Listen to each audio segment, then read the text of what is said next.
Қайырлы кеш, барлықтарыңызға сәлем. Видеоны кеш салып жатқанның себебі ағалар толық өзінікін айтып алсын дедім. Өйткені менің айтатын әңгімем өте ұзақ. Бірінші мәселе, бүгінгі Қуат Әбіловтің маған жолдаған бейне жазбасында жалған ақпараттар таратылған. Ол жала жабу болып табылады. Өйткені оның қолында көрсетіп тұрған қағазы сотқа келген. Оның әнге мүлдем қатысы жоқ. Ол жерде менің өзімнің абыройым, өзімнің жеке құқығымды қорғауға арналған құжаттар еді. Және де осы жалған ақпарат таратқан үшін біз заң жүзінде шара қолданамыз. Екінші мәселе, әндерге келетін болсақ, мен ол әндердің төлемін жасаудан ешқашан бас тартқан жоқпын. Келісілген бағадан 3 есе баға ұлғайып кетуінің себебінен менің қалтам ол ақшаны көтере алмады. Бірақ кеше біз Қуат Әбіловпен определенный бір сумаға келісіп, қол алысып, сол жерде келісіп кеткен болатынбыз.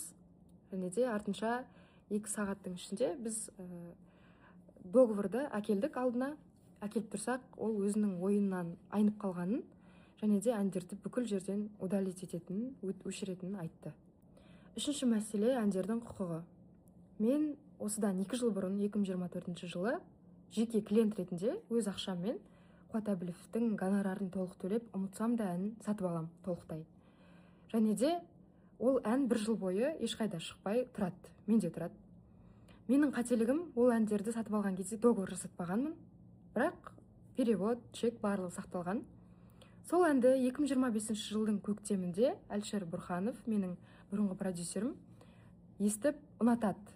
Және де сол әнді видео жазып, сниппет түсіріп, халыққа тыңдатуға ұсыныс тастайды, және де өзі көмектесетінін айтады. Солайша ол ән тыңдармандардың жүрегіне жетіп, ол үшін тыңдармандарға рахмет, жүрегіне жетіп, үлкен хит болады. Сол кезде Қуат Әбілов маған шығады.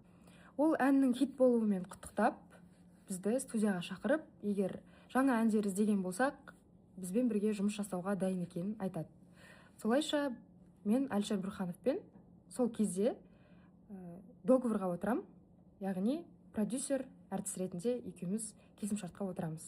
Солайынан студияға барамыз, Қуат Әбілов пен Әлшер Бұрханов өзара келісім жасайды әндерге. Менің естуім бойынша Әлшер Бұрханов Қуат Әбіловке өзінің бюджеті аз болғандықтан, кейін еңбек ақталып жатқаннан кейін қымбат сыйлықтар арқылы және де ақшалай арқылы оған берем деп келіскен. Анпакингтен бұрын бұл қаяқтан